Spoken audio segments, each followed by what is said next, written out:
शादी का दिन। एक बड़े से बंगले को बहुत खूबसूरती से सजाया गया था। इसी बंगले के बड़े से गार्डन में बहुत चहल पहल थी।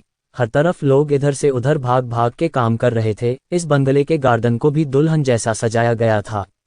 वहीं उसी गार्डन में दूर खड़ी औरत, जो कि दिखने में एक राइच खानदान की लग रही थी, वो किसी से कॉल पर बात करते हुए बोल रही थी, सब तैयार है।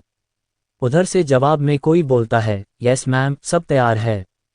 ये सुन के उस औरत के चेहरे पर एक डेविल वाली स्माइल आ जाती है और वो बिना कुछ बोले फ़ोन रख देती है। तभी कोई उसको पीछे से बोलता है, सुमन, तुम यहाँ क्या कर रही हो? ये आवाज़ सुन के वो औरत थोड़ा घबरा जाती है, लेकिन वो खुद को नॉर्मल करके पीछे घूमती है और वो देखती है जहाँ एक आदमी ने सूट पहना हुआ था। उसको देख के सुमन बोलती है, धीरज, वो मुझे एक कॉल अटेंड करना था और अंदर आवाज़ नहीं आ रही थी तो मैं यहाँ आ गई। इस पर वो आदमी बोलता है, अच्छा, वैसे तुम एक बार जाके सोना को देख लो कि कहीं उसे किसी चीज़ की ज़रूरत तो नहीं।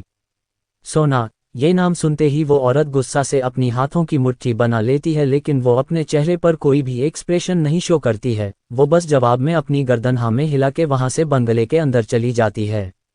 ये घर आनंद परिवार का था। आनंद परिवार का काफ़ी नाम था समाज में। वो आदमी कोई और नहीं बल्कि आनंद एंटरप्राइज के मालिक धीरज आनंद थे, और वो औरत इनकी पत्नी सुमन आनंद थी।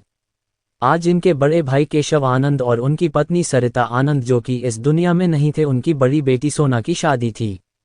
इधर सुमन एक कमरे के अंदर आती है। वो जैसे ही कमरे में आती है तो कमरे की हालत देख के दंग रह जाती है।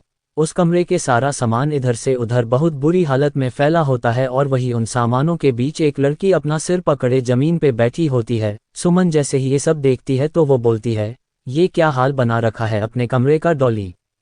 डॉली, जो कि धीरज और सुमन की बेटी है। डॉली जैसे ही अपना नाम सुनते हैं तो वो अपना सिर उठा के देखती है। जैसे ही उसकी नज़र सुमन पर जाती है तो वो जल्दी से सुमन के पास जाती है और उनके कंधे पर हाथ रख के बोलती है, mom, I want my Aditya. इतना बोल के डॉली सुमन के गले लग के रोते हुए बोलती है, मॉम प्लीज़, मुझे मेरा आदित्य चाहिए। सुमन जैसे ही अपनी बेटी की ये हालत देखती है तो उसे सोना पर बहुत गुस्सा आता है। वो अपने गुस्सा को शांत करके डॉली के पीठ पर हाथ फेरते हुए बोलती है, डोंट वरी बेटा, मैंने सारी तैयारी कर ली है। डॉली जैसे ही ये सुनती है तो वो खुशी से अपनी नम आंखों से सुमन को देखती है और बोलती है, really mom, thank you so much mom, you are the best. इतना बोल के डॉली सुमन को गले लगा लेती है। ये देख के सुमन भी खुशी से डॉली को गले लगा लेती है और बोलती है, अब जल्दी अपने आप को ठीक करो क्योंकि हमें तुम्हारी बहन को देखने भी जाना है। ये तुम्हारे पापा के ऑर्डर है। ये सुन के डॉली जल्दी से तैयार होने चली जाती है। अब दोनों डॉली के कमरे से निकलकर एक दूसरे कमरे में आते हैं। ये कमरा सोना का होता है। सुमन और डॉली उस कमरे में आते हैं। वो दोनों जैसे ही अंदर आते हैं तो सोना को देख के शॉक्ड हो जाते हैं। डॉली तो सोना को देख के बस अंदर से जल रही थी। वो दोनों देखते हैं कि सामने मेहरून रंग के दुल्हन के जोड़े में एक गोरे रंग की लड़की, जिसके चेहरे पर बिल्कुल हल्का मेकअप था। उसके चेहरे पर सादगी साफ नजर आ रही थी। ये सोना थी, धीरज के बड़े भाई और भाभी की बेटी सोना। जब सोना 6 साल की थी तो तभी उसके माँ पापा की कार एक्सीडेंट में मौत हो गई थी। तब से लेके अब तक उसके चाचा धीरज ने ही उसको संभला था। हालांकि सुमन और डॉली ने बस सोना को बचपन से बस परेशान ही करा था। सोना जैसे ही डॉली और सुमन को देखती है तो खुशी से बोलती है, चाची, डॉली, आप दोनों आइए न, अंदर आइए। ये सुन के सुमन अपने चेहरे पर एक झूठी मुस्कान लेके अंदर आती है और सोना के पास जाके अपने आंख से काजल निकाल के सोना के कान के पीछे लगा के बोलती है, कितनी प्यारी लग रही है मेरी बच्ची, किसी की नज़र न लग जाए। ये सुन के सोना के खुशी का तो ठिकाना ही नहीं होता। वो खुशी से बोलती है, चाची, आपने मुझे मेरी शादी का सबसे अच्छा गिफ्ट दिया है, मुझे अपना प्यार देके। सोना की ये बात सुन के सुमन बोलती है, मुझे ये प्यार तो कब का दे देना चाहिए था, लेकिन वो इतना बोल के चुप हो जाती है कि सोना बोलती है, जाने दीजिए ना पुरानी बातें। तभी डॉली भी मुस्कुराते हुए बोलती है, हाँ मॉम, जाने दो ना, आज तो आप सोना दी को देखो कितनी प्यारी लग रही है। डॉली की बात सुन के सोना खुशी से बोलती है, तुम भी बहुत प्यारी लग रही हो डॉली। सब बातें कर ही रहे होते हैं कि एक सर्वेंट आके सुमन से बोलती है, मैम, आपको सब बुला रहे हैं। ये सुन के सुमन वहां से चली जाती है। डॉली भी कॉल का बोल के वहां से चली जाती है। तभी वहां एक लड़की आती है जो कि सोना की उम्र की लग रही थी। उस लड़की ने पिंक कलर का प्यारा सा लहंगा पहना था। सोना जैसे ही उस लड़की को देखती है तो खुशी से उसके पास जाके उसे लगे लगा के बोलती है, शीतल तू कितनी देर कर दी तूने। इस पर शीतल बोलती है, सॉरी यार वो घर पर कुछ काम था। शीतल सोना की एकमात्र दोस्त थी जिस पर सोना को बहुत विश्वास था। वो दोनों बैठ के बातें कर ही रही होती है कि सोना का फोन रिंग होता है। फोन की स्क्रीन पर आदि नाम फ्लैश होता है। नाम पढ़ के शीतल फोन उठा लेती है और बोलती है, क्या जीजू कुछ देर की तो बात है। शीतल को बात करता देख सोना शीतल से फोन लेते हुए बोलती है, इधर से फोन मुझे। लेकिन शीतल फोन नहीं देती और ओक बाय बोल के फोन रख देती है। शीतल की इस हरकत से सोना का मुंह बन जाता है और वो गुस्सा से बोलती है, मुझे बात तो करने देती। उसकी बात सुन के शीतल बोलती है, अरे बस कुछ देर में तू उनकी ही होने वाली है। फिर दोनों बात करने ही लगते हैं कि कुछ सर्वेंट आके सोना से बोलती है, बारात आ गई है, आपको नीचे बुलाया है। सर्वेंट की बात सुन के सोना का दिल जोरों से धड़कने लगता है। आखिर वो दिन आ गया जिस राजकुमार की कहानी उसकी माँ सोना को सुनती थी, वो राजकुमार सोना को लेने आ गया। कुछ देर में मंडप पर एक लड़का जो कि दिखने में बहुत खूबसूरत और स्मार्ट था, वो शेरवानी पहने सोना का वेट कर रहा था। ये कोई और नहीं बल्कि आदित्य राय था, सोना का होने वाला पति। सोना धीरे से चल के आदित्य के पास आती है। आदित्य जैसे ही सोना को देखता है तो बस देखता ही रह जाता है। दूर से खड़ी डॉली ये सब देख के गुस्सा से पागल हो रही थी, लेकिन सुमन डॉली को संत करती है। अब आदित्य और सोना दोनों मंडप में बैठ जाते हैं। जैसे ही पंडित जी शादी की रस्म शुरू करने ही वाले होते हैं कि सारी लाइट बंद हो जाती है और सामने एक जगह पर एक वीडियो चलने लगता है। वीडियो को देख के सबके होश उड़ जाते हैं। सोना के पैरों के नीचे से तो जमीन ही हिल जाती है। अजनबी से मुलाकात। सामने वीडियो में सोना एक लड़के के साथ बिस्तर पर प्यार करती हुई दिख रही थी। दोनों नंगे होके एक दूसरे के प्यार में डूबे हुए थे। लड़के का तो चेहरा ढंग से नहीं दिख रहा था, लेकिन सोना का फेस साफ साफ दिख रहा था। वीडियो देख के वहां आए लोगों के बीच बातें बनने लगती है। खुद का ऐसा वीडियो देख के सोना के तो समझ ही नहीं आता कि ये उसके साथ ही गया रहा है, क्योंकि आज तक उसका कोई बॉयफ्रेंड नहीं रहा था और न ही उसने किसी के साथ ऐसा कुछ किया था। तो फिर ये वीडियो आई कहाँ से? वो ये सब सोच ही रही थी कि कोई उसका कंधा पकड़ के उसे होश में लेते हुए बोलता है, ये क्या है सोना, तुम मेरे साथ ऐसा कैसे कर सकती हो? सोना ये सुन के होश में आते हुए सामने देखती है जहां आदित्य उससे ये सवाल पूछ रहा होता है। सोना का कोई जवाब ना सुन के आदित्य दोबारा पूछता है, तुमने मेरे साथ ऐसा क्यों करा? मैंने तुमसे प्यार कर और तुमने उसके बदले ये इतना बोल के आदित्य सोना को बहुत तेज से उसे पीछे की तरफ धक्का देता है, जिसकी वजह से सोना पीछे की तरफ गिरने को होती है, लेकिन वो खुद को संभाल लेती है। लेकिन तभी अचानक उसके गाल पर एक जोरदार तापड़ पड़ता है। ये तापड़ सुमन से सोना को मारा होता है। सुमन सोना से बोलती है, ये क्या करा तूने? हमारी गर्दन शर्म से झुका दी तूने। अरे तेरे चाचा ने तुझे बचपन से प्यार दिया और उसके बदले तूने उनका नाम ही मिट्टी में मिला दिया। तभी सोना बोलती है, चाची ये हम नहीं है, हमरा यकीन कीजिए, हमने ऐसा कुछ नहीं करा है। सुमन चुप, एकदम चुप। तो क्या ये वीडियो झूठ है? सोना, हाँ। तभी उस भीड़ में से एक औरत बोलती है, वहाँ क्या परवरिश है? ये तो एक वीडियो है, पता नहीं और कितने लड़कों के साथ। सोना, नहीं ऐसा कुछ नहीं है। इतना बोल के सोना रोते हुए धीरज के पास आती है और उनका हाथ पकड़ के बोलती है, चाचा आप तो हमरा विश्वास करते हैं, ये वीडियो हमरी। वो इतना ही बोलती है कि धीरज अपना हाथ सोना से छुड़ा लेता है। ये देख के सोना तो 2 पल के लिए मानो पत्थर की मूर्त ही बन जाती है। अपना हाथ छुड़ाकर धीरज सोना से बोलते हैं, क्या कमी रह गई थी जो तुमने ये दिन दिखाया? तुम्हें मेरी इज्जत का ख्याल नहीं आया ये सब करने से पहले? उसके इतना बोलते हैं। सोना बोलती है, आप मेरा विश्वास कीजिए, ये हम नहीं है। विश्वास कैसे करूं? विश्वास मेरे आंखों के सामने की चीज को झूठ कैसे मान लूं? धीरज सोना से बोलते हैं। वो बोल ही रहे होते हैं कि आदित्य की माँ बोलती है, हमें तो लगा था कि आपकी ये बेटी संस्कारी है, लेकिन हमें गलत लगा था। इसकी इस हरकत की वजह से हम ये रिश्ता तोड़ते हैं। सोना जैसे ही ये सुनती है वो दम से नीचे बैठ जाती है। उसे तो कुछ समझ ही नहीं आ रहा था कि ये उसके साथ हो क्या रहा है। कल तक वो कितना खुश थी और आज उसकी सारी खुशियां उससे दूर हो गई। वो ऐसे बैठे बैठे सोच ही रही होती है कि सुमन आती है और उसका हाथ पकड़ के उठती है और सोना से बोलती है, निकल जा यहाँ से, तू अब इस घर में नहीं रह सकती।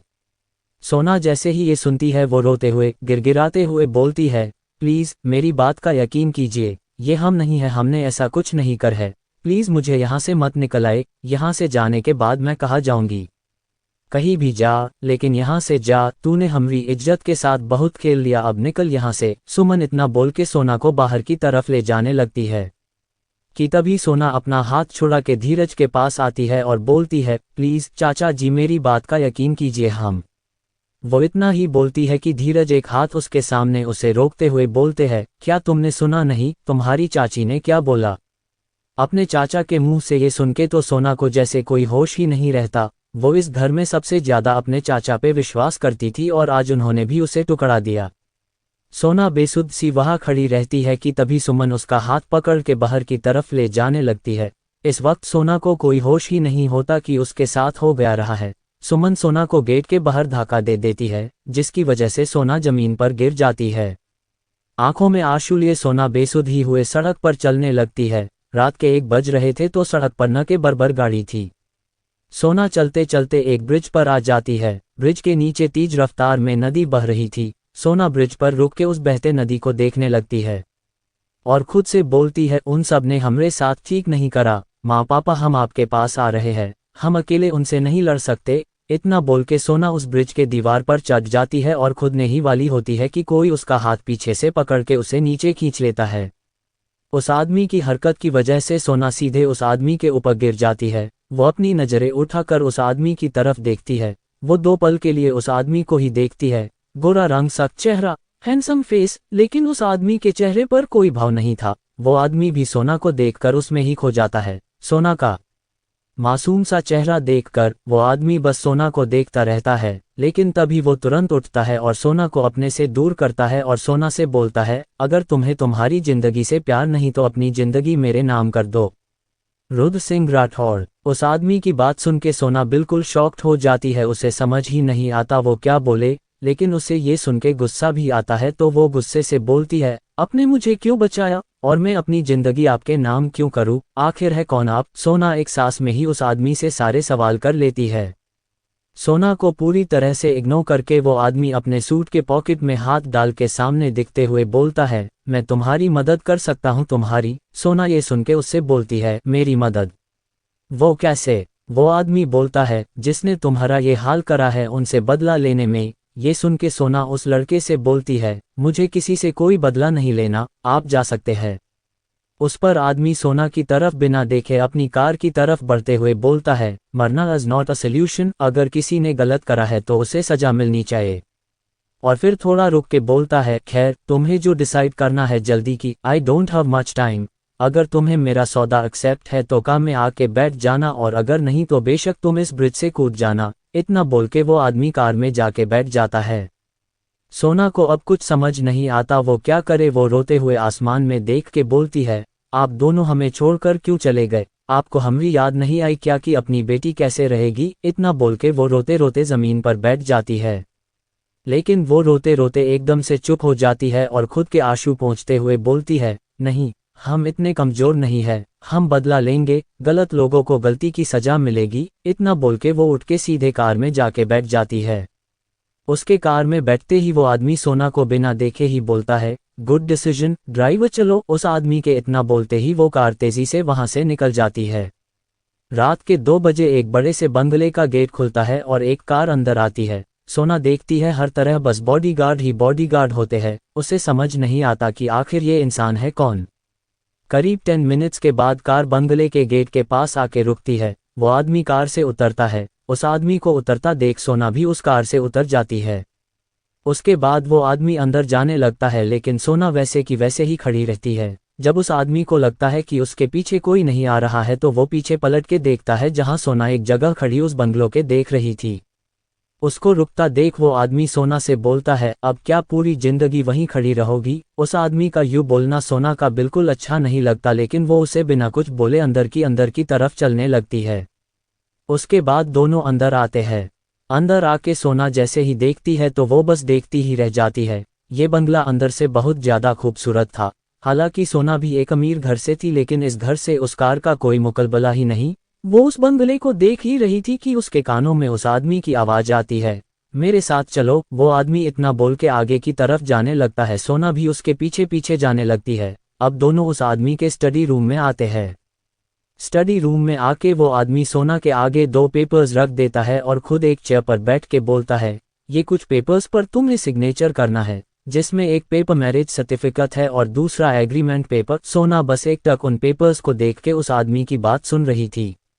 वो आदमी उसको पेन देता है और बोलता है, इस एग्रीमेंट में ये लिखा है कि हम पति पत्नी होंगे सिर्फ दुनिया के सामने, लेकिन अकेले में न तुम मेरी जिंदगी में दखल दोगी और न मैं तुम्हारी लाइफ में। उसके बाद वो रुक के बोलता है, और बाकी ये मैरिज सर्टिफिकेट तो तुम्हें पता ही होगा, तो अब तुम इस पर साइन करो। इतना बोल के वो पेन दे देता है।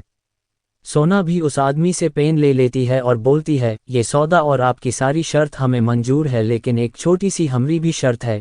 ये सुन के वो आदमी सोना को थोड़ी अजीब नज़रों से देखता है और बोलता है, क्या शर्त है तुम्हारी? इस पर सोना बोलती है, हमारी ये शर्त है कि हमारा बदला पूरा होने के बाद आप अपने रास्ते होंगे और हम अपने रास्ते। ये सुन के वो आदमी बिना कुछ रिएक्ट किए अपनी गर्दन हाँ में हिला के बोलता है, ओ। उसके बाद सोना पेन उठा के एग्रीमेंट पेपर पर साइन करती है। उसके बाद वो मैरिज सर्टिफिकेट पर साइन करती है। जैसे ही वो उस मैरिज सर्टिफिकेट पर लिखे एक नाम को पढ़ती है तो दंग रह जाती है और बोलती है, रुद्र सिंह राठौर। इतना बोल के सोना उस आदमी की तरफ देखती है और बोलती है, आप रुद्र सिंह राठौर है। सोना ये बोलने पर भी वो आदमी ज़्यादा कुछ रिएक्ट नहीं करता और बिना भाव के सोना से बोलता है, अब झूठा नाम तो मैं लिखवाऊंगा नहीं। इतना सुन के सोना अब कुछ नहीं बोलती और चुपचाप साइन कर देती है और खुद से ही मन में बोलती है, ये कहाँ फंसा दिया भोलेनाथ हमें एक डेविल के साथ। सोना को ऐसे खोया देख रुद्र बोलता है, ओ हेलो, ये तुम कौन सी दुनिया में खो जाती हो? रुद्र की आवाज़ सुन के सोना होश में आती है और फिर दोनों स्टडी रूम से निकल जाते हैं। अब रुद्र और सोना हॉल में आते हैं और रुद्र किसी को बुलाते हुए बोलता है, माया।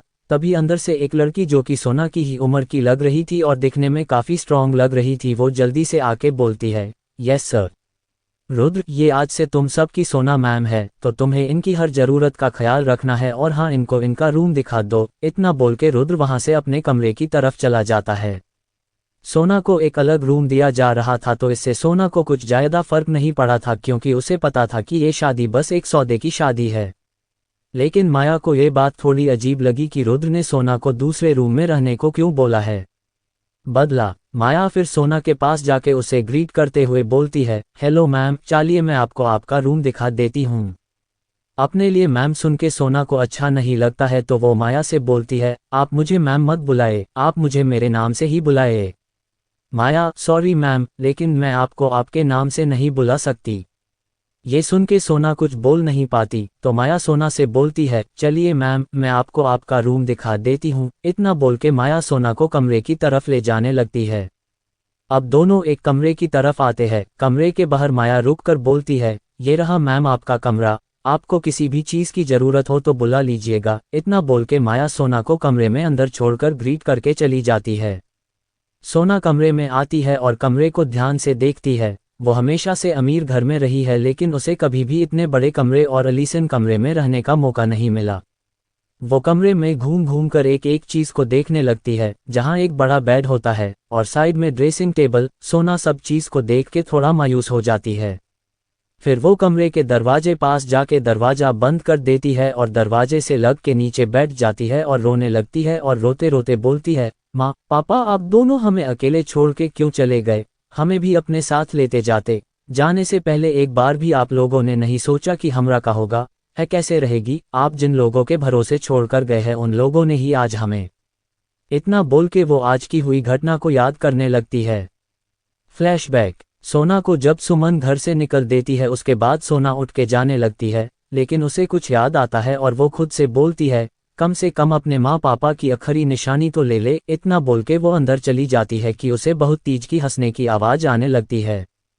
तो सोना उस तरफ जाती है जहां सुमन, डॉली, आदित्य और शीतल जोर जोर से हंसकर बात कर रही थी। डॉली, वाओ मॉम, आपका प्लान बहुत अच्छा था। सुमन, एक बेटा। इतना बोल के सब हंसने लगते हैं। आदित्य सुमन से बोलता है, लेकिन एंटुई, आपने ये सब कर कैसे? ये सुन के सुमन बोलती है, बहुत इजी था। शीतल और उसके बॉयफ्रेंड की प्यार भरी वीडियो में शीतल का फेस हटाकर सोना का दल दिया विद हेल्प ऑफ एआई। ये सुनते ही आदित्य सुमन से बोलता है, वाओ एंटुई, क्या मस्त प्लान था। फाइनली मुझे उससे छुटकारा मिला। पता नहीं मेरी मॉम पर कौन सा जादूगर था कि मेरी मॉम उसके लिए पागल थी, जिसकी वजह से मुझे भी उससे प्यार का नाटक करना पड़ा, जबकि मेरा प्यार तो डॉली है। डॉली जब ये सुनती है तो उसके गाल शर्म से लाल हो जाते हैं और वो आदित्य के गले लग जाती है। आदित्य भी डॉली को गले लगा लेता है। तभी शीतल सुमन से बोलती है, एंटुई वो पैसे। सुमन, डोंट वरी बेटा, तुम्हें तुम्हारे काम के पैसे मिल जाएंगे। उसके बाद सब ऐसे ही हंसते हंसते बातें करने लगते हैं। सोना जब उन सब की बातें सुनती है तो उसे बहुत बड़ा झटका लगता है और वो वहां से बिना कुछ लिए चली जाती है। फ्लैशबैक एंड सोना रोते रोते बीती बातों को याद करने बोलती है, क्यों भगवान, आपने मेरे साथ ऐसा क्यों करा? जिससे मैंने प्यार करा, जिसको अपना माना, जिसको सब कुछ समझा, उसने भी धोखा दे दिया। फिर रोते रोते सोना खुद के अंशु पोंछ कर बोलती है, लेकिन नहीं, अब हम कमजोर नहीं होंगे, उन सब से अपने हर अंशु का बदला लेंगे। वो इतना बोलते बोलते बेहोश हो जाती है।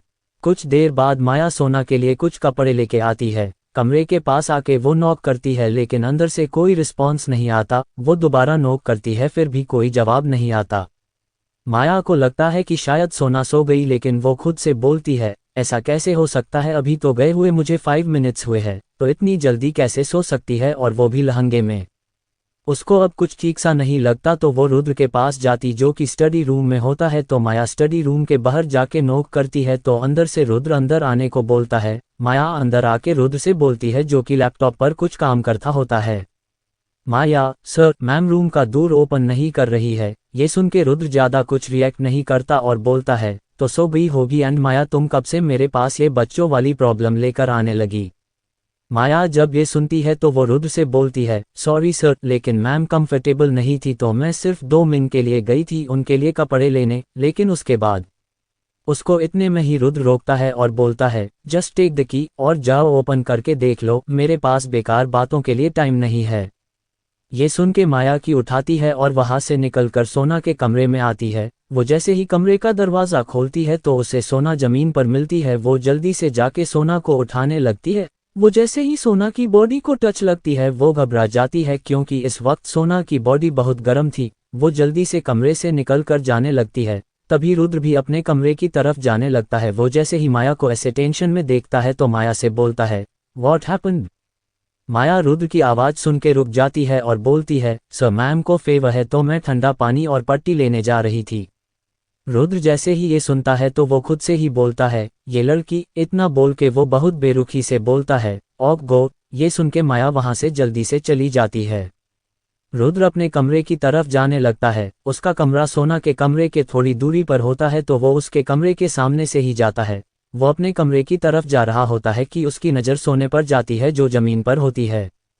उसके कदम अपने आप ही सोना की तरफ चले जाते हैं। वो सोना के पास जाता है और उसकी बॉडी को टच करता है तो सही में सोना की बॉडी काफ़ी गर्म थी, लेकिन रुद्र को उतना फर्क नहीं पड़ता। वो सोना को अपनी गोद में उठा के बेड पर लेटा देता है।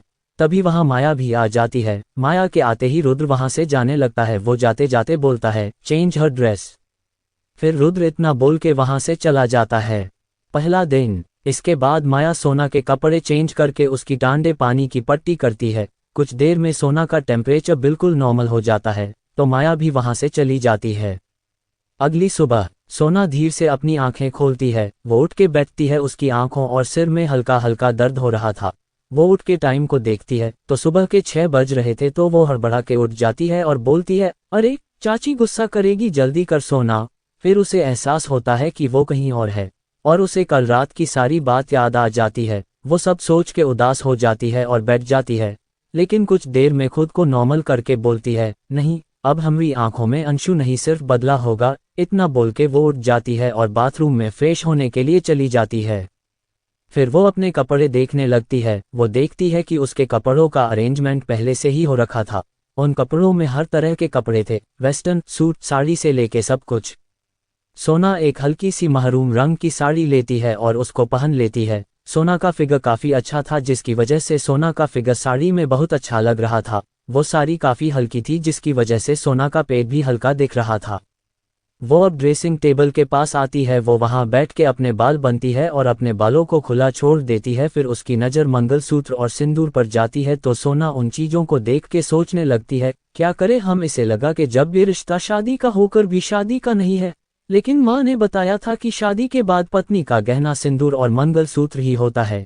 ये सोचते हुए सोना अपने हाथ से मंगलसूत्र उठती है और पहन लेती है और फिर सिंधु को अपनी मांग में भर लेती है। वो जैसे ही ये दो चीज को पहनती है तो उसके चेहरे पर अलग ही निखर आ जाता है, और उसने मेकअप के नाम पर बस काजल और नाम मात्र लिपस्टिक लगाई थी। अब सोना कमरे से निकलकर नीचे आती है। अब तक 7 बज रहे थे। वो नीचे आकर माया को आवाज लगती है। सोना की आवाज सुन के माया उसके पास आती है और ग्रीट करते हुए बोलती है, गुड मॉर्निंग मैम, आपको कुछ चाहिए था? सोना, गुड मॉर्निंग माया, वो हमें मंदिर कहाँ है ये जानना था। ये सुन के माया थोड़ा हैरान हो जाती है। उसको हैरान सके सोना उससे बोलती है, क्या हुआ? माया, नहीं मैम, कुछ नहीं, बस इस घर में नॉर्मल दिन पर पूजा नहीं होती और आप मंदिर का पूछ रही थी तो इसलिए। सोना को ये सुन के थोड़ा अजीब लगा, लेकिन वो इन सब को इग्नोर करके माया से बोलती है, तुम हमें मंदिर दिखा दो। उसके बाद माया सोना को मंदिर की तरफ लेके आती है। मंदिर काफी बड़ा था लेकिन यहाँ पूजा नहीं होती थी। अब माया बाकी काम करने चली जाती है और सोना पूजा की तैयारी करने लगती है। तभी कुछ देर बाद रुद्र अपना जिम करके नीचे आके गार्डन में जॉगिंग करता है और फिर घर में आके पानी पीता है कि तभी उसे आरती की आवाज आती है। वो जैसे ही आरती की आवाज सुनता है तो माया से बोलता है, चाची आई हुई है क्या? माया, नो सर, ये तो मैम है।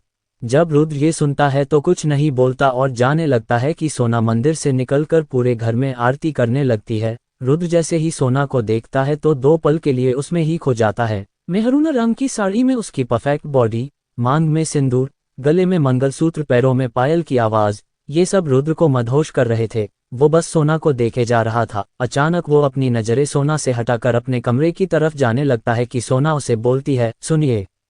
रुद्र जैसे ही इतनी प्यारी आवाज सुनता है तो उसका दिल जोरों से धड़कने लगता है और वो पीछे मुड़ के सोना को देखता है तो सोना उसके पास आती है और अपने हाथ से प्रसाद देते हुए बोलती है, ये लीजिए प्रसाद।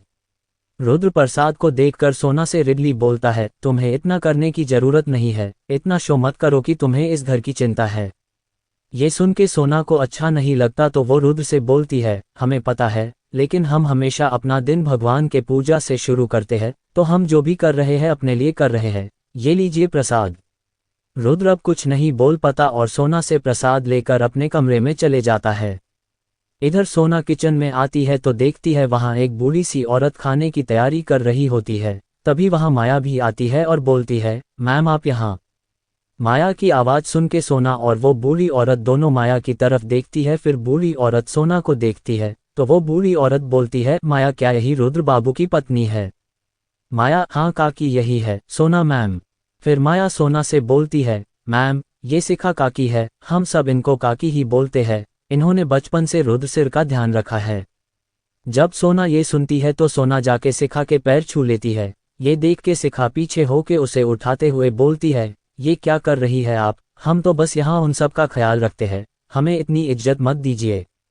सोना, आपने रुद्र को बचपन से संभला है तो आप उनकी माँ जैसी हुई तो आप हमारी भी माँ हुई ना। सोना की इतनी प्यारी बातें सुन शिखा की आंखों में तो आंसू आ जाते हैं, लेकिन वो खुद को संभाल लेती है। तो सोना बोलती है, आप आराम कीजिए, हम खाना बनाते हैं। शिखा, अरे नहीं, आप क्यों? सोना, क्या आप मुझे ये आप करके बुला रही है? क्या हम आपकी बेटी नहीं है? शिखा, हाँ बेटा। सोना, तो आप हमें बेटा ही बुलाए और हम बेटी होने के हक से नाश्ता बना रहे हैं। इतना बोल के अब शिखा सिर्फ मुस्कुरा देती है और सोना खाना बनने में लग जाती है और माया को शिखा को ले जाने को बोलती है तो माया शिखा को ले जाती है। रुद्र हुआ सोना पर गुस्सा।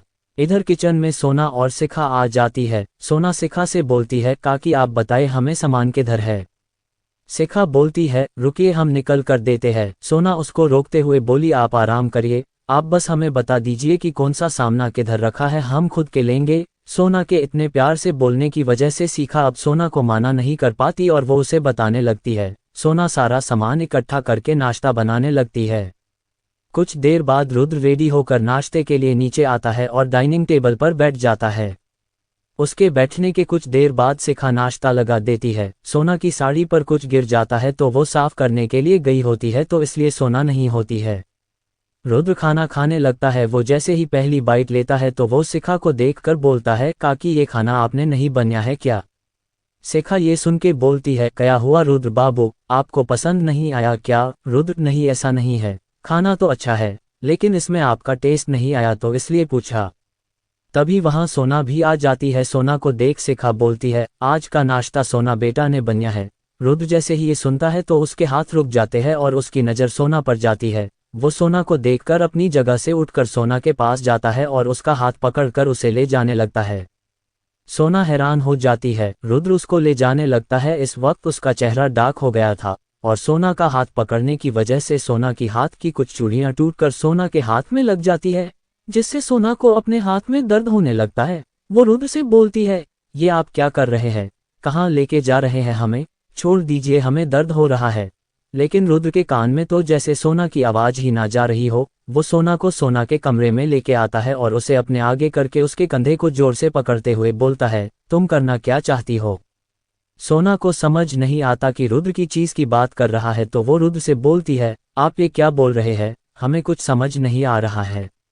रुद्र सोना के कंधे को और जोर से दबाते हुए बोलता है, ओह तो तुम्हें पता ही नहीं, तुम ये खाना बनाकर, पूजा करके, ये सिंदूर लगा के, ये सब करके साबित क्या करना चाहती हो। डोंट फॉरगेट कि हमारा रिश्ता सिर्फ एक सौदे का है। सोना को अब अपने कंधे पर दर्द होने लगता है और उसे रुद्र की बात सुनकर गुस्सा भी आ रहा होता है, तो वो अपनी पूरी ताकत से रुद्र को धक्का देती है और खुद से दूर करके बोलती है, ये क्या कर रहे हैं आप, हमें दर्द हो रहा था।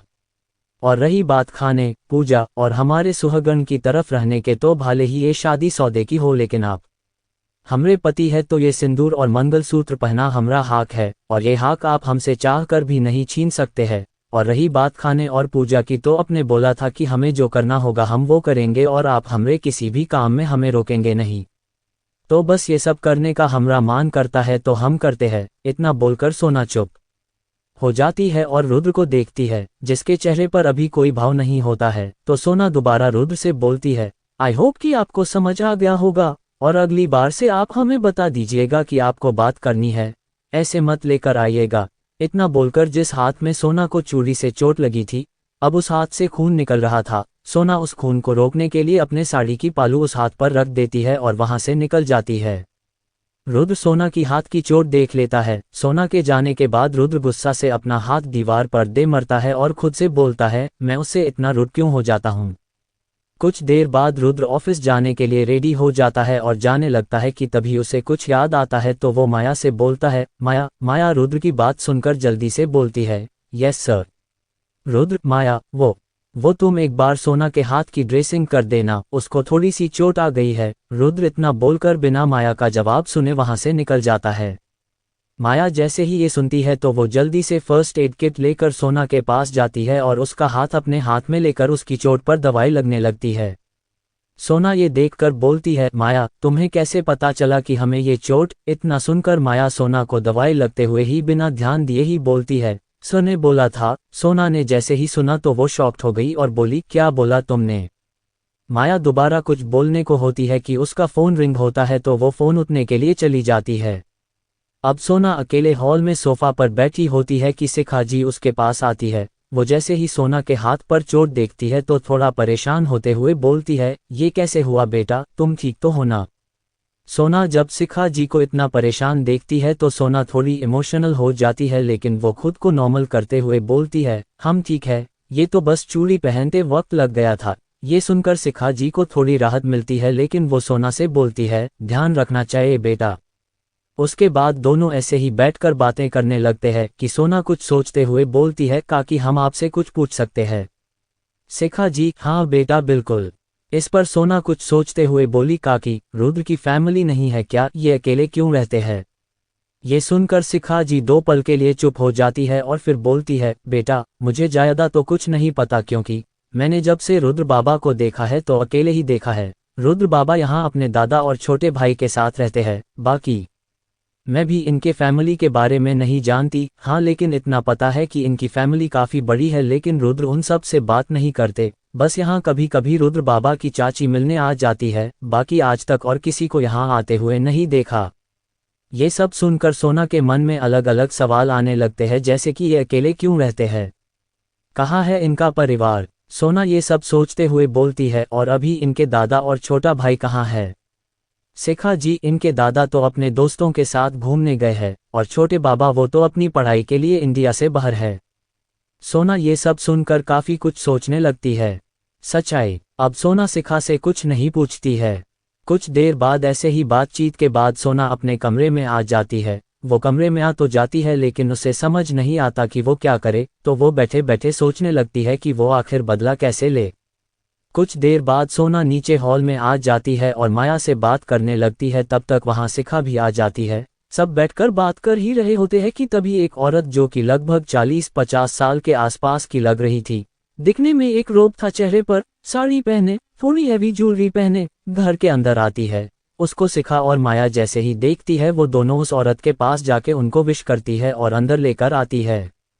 वो औरत अंदर आकर बोलती है, रुद्र कहाँ है? माया, मैम सर तो ऑफिस गए हैं।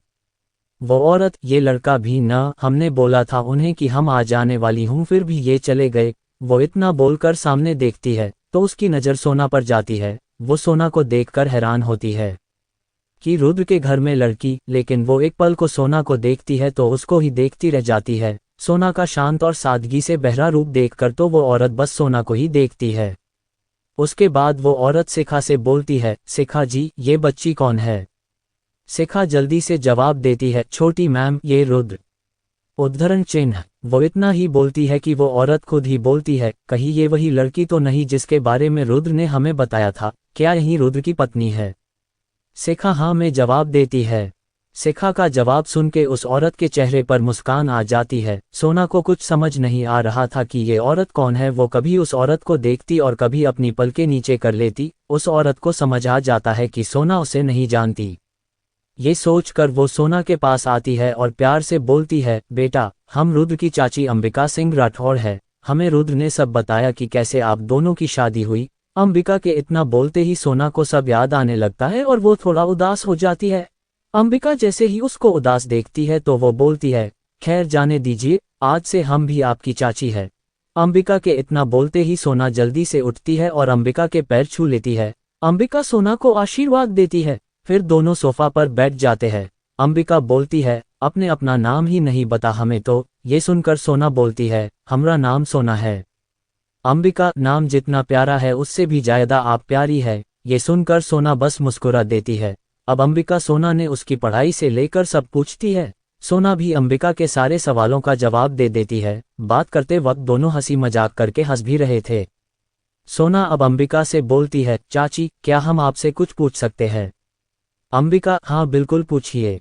सोना, आखिर रुद्र यहाँ सबसे अलग क्यों रहते हैं और उनके परिवार में कौन कौन है? सब अंबिका सोना के मुंह से ये सवाल सुनती है तो दो पल के लिए शांत हो जाती है।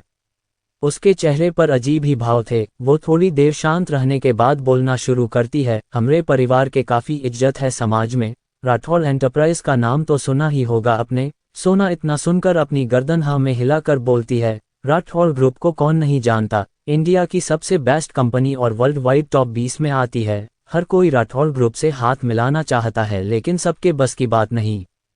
इतना सुनकर अंबिका दोबारा बोलना शुरू करती है, हाँ हमारा परिवार पहले बहुत खुश हुआ करता था, लेकिन एक रोज कुछ ऐसा हुआ जिसकी वजह से सब खराब हो गया। सोना, ऐसा क्या हुआ था? अंबिका, हमरे परिवार में सबसे बड़े प्रलय सिंह राठौड़ यानी कि रुद्र के दादाजी है। उनके दो बेटा है। बड़े बेटा यानी रुद्र के पिता और हमरे बड़े भाई सा का नाम अजय सिंह राठौड़ है और छोटे बेटे यानी कि हमरे पति अमर सिंह राठौड़ है और रुद्र की मां का नाम निहारिका सिंह राठौड़ था। बड़े भाई सा और दीदी की दो बेटा है। बड़ा बेटा रुद्र है और छोटे बेटे अभिमन्यु है और हमरी और अमर जी की भी दो संतान है। एक लड़का जिनका नाम अभीर है और एक बेटी जिनका नाम निकिता है। सोना, अपने रुद्र की मां के लिए था क्यों बोला? अंबिका थोड़ा उदास होते हुए बोली, वो एक रोज कुछ हुआ यूं था कि निहारिका दीदी का एक्सीडेंट हो गया था और उस एक्सीडेंट में निहारिका दीदी हम सबको छोड़कर चली गई थी। सब टूट गए थे क्योंकि निहारिका दीदी में सबकी जान बसती थी। वो भी बिल्कुल तुम्हारी तरह ही मासूम और प्यारी थी। रुद्र से तो जैसे पूरी दुनिया ही छीन गई हो। वो ज्यादा बड़ा नहीं था लेकिन इतना छोटा भी नहीं था कि कुछ समझे नहीं। सब खुद को संभाल रहे थे। ऐसे ही कुछ दिन निकल गए और फिर हफ्ते और फिर एक महीना। अब तक सबने थोड़ा थोड़ा संभल लिया था खुद को कि तभी बड़े भाई सा अजय एक दिन दूसरी शादी करके आ गए और उनकी दूसरी पत्नी के साथ दो बच्चे भी थे और उनकी दूसरी पत्नी का नाम जाया था और उनके दोनों बच्चों लड़का और लड़की का नाम शुभम और प्रीति था। रुद्र ने जैसे ही अपने पिता को किसी और के साथ देखा तो उसे ये बिल्कुल पसंद नहीं आया। उसने सबको बोला कि भाईसा के दूसरी पत्नी को निकालो, लेकिन अब ने रुद्र का बचपना समझ कर जाने दिया क्योंकि उस वक्त सबको लग रहा था कि रुद्र और अभिमन्यु को एक माँ की जरूरत है तो यही सही रहेगा, लेकिन रुद्र को ये पसंद नहीं आया। तो उसने बहुत जिद की, तो उसकी जिद को मानकर पिताजी प्रलय रुद्र और अभय को लेकर यहाँ सबसे दूर रहने के लिए आ गए। तभी से रुद्र के भाई सा और उनकी दूसरी पत्नी जया से नफरत होने लगी। तब से रुद्र ने बहुत मेहनत की और पिताजी के साथ बसंत को संभला और राठौड़ परिवार का नाम आसमान तक लेकर गया, और तब से लेकर आज तक वो न उस घर में आता है और न किसी को आने देता है, और यही वजह रुद्र के अकेलेपन की भी है। सोना जब ये सब सुनती है तो उसे ये सब सुनकर एक शौक लगता है। रुद्र की माँ के कंगन। सोना को खोया हुआ देख अंबिका सोना से बोलती है, क्या सोच रही है आप बेटा? सोना होश में आते हुए अपनी गर्दन न में हिला देती है। अंबिका अब बात को बदलते हुए बोलती है, अच्छा खैर जाने दो इन सब बातों को, हम आपको आपकी अमानत देने आए हैं। इतना बोलकर अंबिका एक बॉडीगार्ड को इशारा करती है तो बॉडीगार्ड बाहर चला जाता है और कुछ देर बाद वापस आता है और अंबिका को एक छोटा सा बॉक्स दे देता है। अंबिका वो बॉक्स बॉडीगार्ड से ले लेती है और उस बॉक्स को खोलकर उसमें से 2 कंगन निकलती है। वो कंगन सोने के हैवी वर्क किए हुए थे। वो कंगन बहुत सुंदर थे और दिखने में काफी कीमती लग रहे थे। अंबिका वो कंगन लेकर सोना से बोलती है, ये कंगन दीदी ने अपनी बहू के लिए बनाया था, एक रुद्र की पत्नी के लिए और एक अभि की पत्नी के लिए। वो खुद अपने हाथों से ये कंगन अपनी बहुओं को पहनाना चाहती थी, लेकिन पैर कोई बात नहीं, आप हमारी भी बहू है और हम आपकी सास, तो हम दीदी की तरफ से आपको खुद ये कंगन पहनाएंगे। इतना बोलकर वो अपना हाथ सोना की तरफ बढ़ देती है, लेकिन सोना अंबिका को रोकते हुए बोलती है, लेकिन हम ये कैसे ले सकते हैं, ये तो महंगे हैं और वैसे भी हमारी और रुद्र की शादी। सोना इतना बोलकर चुप हो जाती है। अंबिका सोना की बात सुनकर समझ जाती है और सोना के हाथ को अपने हाथ में लेते हुए सोना को कंगन पहनते हुए बोलती है, ये महंगे क्या होता है, ये तो सगुन होता है। और रही बात तुम्हारी शादी की, तो जिस वक्त रुद्र आपको अपनी दुल्हन बना कर ले, आप उस दिन ही हमरे लिए बहू हो गई थी। बाकी अब पति पत्नी का रिश्ता को आप दोनों को ही संभलना है। इतना बोलकर अंबिका सोना के दोनों हाथों में कंगन पहना देती है। सोना ये सब देखकर थोड़ी इमोशनल हो जाती है और अंबिका के गले लग जाती है और मान में सोचती है, ये भी चाची है और एक वो चाची थी, इनको तो हमने अभी अच्छे से जाना भी नहीं, तो ये हमसे इतना प्यार करने लगी, और एक हमारी अपनी चाची थी जिनके लिए हमने बचपन से इतना कुछ करा और उन्होंने ही। अंबिका भी सोना को गले लगा लेती है और उसके सिर पर हाथ फेरने लगती है। फिर अंबिका बोलती है, अरे चालिए, हमें बहुत भूख लगी है, हमें आप कुछ बनाकर तो खिलाइए। सोना, अरे हाँ, हम भी ना पूछना ही भूल गए, चालिए सब तैयार है। ये सुनकर अंबिका हैरान होते हुए बोलती है, तैयार है मतलब क्या आज का खाना अपने बनाया था? सोना, जी हाँ। ये सुनकर अंबिका मन में ही बहुत खुश होती है। उसके बाद अंबिका खाना खाती है और बोलती है, वहाँ आपके हाथों में तो जादू है, ये तो बिल्कुल दीदी के हाथ का खाना लग रहा है। सोना ये सुनकर मुस्कुरा देती है। फिर अंबिका खाना खाती है और सोना से बोलती है, चलिए तो अब हम चलते हैं, हमें लेट हो रहा है। हमें लगा था रुद्र भी आ जाएंगे, लेकिन वो नहीं आए। रुद्र भी न कभी नहीं सुधर सकते। उसके कुछ देर बाद अंबिका जाने लगती है और जाने से पहले अंबिका सोना से बोलती है, हम जाने से पहले एक बात बोलना चाहते हैं। देखिए, हम जानते हैं आप दोनों के शादी के हालत, लेकिन बेटा भगवान जिसका भी रिश्ता जोड़ते हैं वो ऐसे ही नहीं जोड़ते हैं। सबका मिलना पहले से ही तय होता है, तो हम चाहते हैं कि आप ये शादी को एक मौका दे, हम रुद्र से भी बात करेंगे। इतना बोलकर अंबिका वहां से चली जाती है। अंबिका के जाने के बाद सोना अंदर आकर अंबिका की बोली हुए बातें सोचने लगती है। रात के 12 बज रहे होते हैं, लेकिन रुद्र का कोई पता नहीं होता। ना जाने क्यों सोना को नींद नहीं आती है, तो वो हॉल में बैठकर रुद्र का इंतजार करने लगती है। रुद्र का इंतजार करते करते अब घड़ी में रात के 1 बज रहे थे। अब सोना की आंख लग जाती है। कुछ देर बाद रुद्र घर में आता है। वो सीधे जाने लगता है कि तभी उसकी नज़र सोना पर जाती है। रुद्र उसके पास आता है और सोना को देखता है। इस वक्त सोना का चेहरा बिल्कुल मासूम था। ये देखकर रुद्र के चेहरे पर छोटी सी मुस्कान आ जाती है, लेकिन ये मुस्कान अचानक चली जाती है। अब उसके चेहरे पर गुस्सा दिख रहा था। रुद्र गुस्सा से सोना का हाथ उठता है और बोलता है, उठो। सोना की नींद उतनी पक्की नहीं थी, तो वो रुद्र के इस हरकत से उठ जाती है। वो उठकर देखती है कि रुद्र गुस्सा में सोना को ही देख रहा होता है। रुद्र सोना का हाथ बहुत तेज से पकड़ता, जहां सुबह उसे चोट लगी थी। दोबारा उसी जगह पर पकड़ने की वजह से सोना को बहुत दर्द होता है और हल्का सा खून भी आ जाता है। सोना रुद्र से अपना हाथ छुड़ावते हुए बोलती है, ये आप क्या कर रहे हैं? छोड़िए, हमें दर्द हो रहा है। रुद्र गुस्सा से बोलता है, ये कंगन पहनने की तुम्हारी हिम्मत कैसे हुई? सोना जब ये सुनती है तो वो रुद्र की तरफ देखते हुए बोलती है, ये हमें आपकी चाची ने दिया था आज। जब रुद्र ये सुनता है तो वो सोना का हाथ छोड़ देता है और बोलता है, चाची ने। सोना, हाँ, वो आज घर आई थी तो उन्होंने दिया था। जब रुद्र ये सुनता है तो रुद्र को मन में ही लगता है कि उसने दोबारा सोना को हर्ट कर दिया। वो सोना को देखता है, वो अपने चोट को देख रही थी। रुद्र अपने कमरे की तरफ बढ़ जाता है और तभी वहां माया आ जाती है फर्स्ट एड किट लेकर। माया सोना के पास आकर बोलती है, क्या हुआ मैम? सोना माया की बात सुनकर बोलती है, तुम्हें कैसे पता कि हमें कुछ हुआ है? ये सुनकर माया बोलती है, मुझे सर ऑर्डर दिया कि आपके चोट पर दवाई लागू। सोना ये सुनकर सोचने लगती है और खुद से ही मन में बोलती है, आखिर ये कैसे है? हमें तो समझ ही नहीं आ रहा है। हमेशा हर्ट करते हैं और हर्ट करके खुद ही दवाई लगने के लिए भी बोलते हैं। यू आर सो स्वीट भाभी। रुद्र के कमरे में। इधर रुद्र गुस्से से कमरे में आता है। उसे समझ ही नहीं आ रहा था कि उसे हो क्या रहा है। वो ऐसे सोच ही रहा होता है कि तभी उसका फ़ोन बजता है। वो फ़ोन उठता है तो देखता है कि उसे अंबिका कॉल कर रही थी। वो जल्दी फ़ोन उठाकर कुछ बोलने ही वाला होता है कि अंबिका बोलती है, हमें पता था कि आप कंगन देखकर गुस्सा जरूर करेंगे, इसलिए हम अभी तक जागे थे ताकि आपके सारे सवालों का जवाब दे सके। रुद्र अंबिका की बात सुनकर बोलता है, अपने हमरे घर के पुस्तानी कंगन उसे क्यों दिए? रुद्र की बात सुनकर अंबिका बोलती है, किसने बोला कि हमने उसे हमरे खानदानी कंगन दिए हैं? वो कंगन दीदी के थे। काफ़ी साल आपकी तुम्हारी दादी ने खानदान कंगन दीदी को दिए थे, लेकिन दीदी ने बोले कि उन कंगन पर तो हमारा भी, अंबिका का भी हक है। तो दीदी की बात सुनकर माँ रुद्र की दादी ने 2 अलग कंगन बनवाए और एक दीदी को दिया और एक हमें। ऐसे ही दीदी ने भी 2 अलग कंगन बनवाए, एक आपकी पत्नी के लिए और एक अभी की पत्नी के लिए, और हमने भी 2 कंगन बनवाए थे। तो जो कंगन हमने सोना को दिया वो उसके हाथ के कंगन थे जो हमें दिया। रुद्र ये सुनकर सोचने लगता है कि तभी अंबिका बोलती है, हमें पता है अपने जरूरी गुस्से में सोना को कुछ बोला होगा। देखिए रुद्र, हम आप पर कोई दबाव नहीं डाल रहे हैं। हमें पता है आप दोनों की शादी कैसे हुए है, लेकिन एक मौका देकर देखने में कोई दिक्कत तो नहीं है। सोना बहुत अच्छी है। हम आज ही उससे मिले हैं, लेकिन उससे मिलकर ऐसा लगा जैसे काफी समय से जानती हूँ। रुद्र अंबिका की बातें ध्यान से सुनता है और फिर फोन रख देता है और बालकनी में जाता है और सिगरेट निकाल कर पीने लगता है और बोलता है, सॉरी माँ, मैंने आपसे वादा करा था कि मैं सिगरेट को हाथ नहीं लगूंगा, लेकिन मैं मजबूर हूँ माँ, आप क्यों चली गई मुझे छोड़कर? इधर गौरी अपने कमरे में अपना हाथ पकड़े रुद्र के बारे में ही सोच रही थी। वो वैसे ही सोचते हुए सो जाती है और ऐसे ही उसका दूसरा दिन भी खत्म हो जाता है। अगली सुबह सोना हमेशा की तरफ सारा काम करती है और फिर नाश्ते के वक्त सोना रुद्र से थोड़ा हिचकिचाते हुए बोलती है, वो सुनिए। रुद्र सोना की बात सुनकर बस हम में जवाब देता है तो गौरी बोलती है, हमने सोच लिया है कि हमें कैसे बदला लेना है।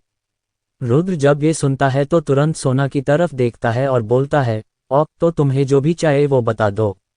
सोना बोलती है, हमें एक कंपनी चाहिए। रुद्र ये सुनकर बोलता है, ओ मैं आज ही एक कंपनी दिलवा दूंगा तुम्हें।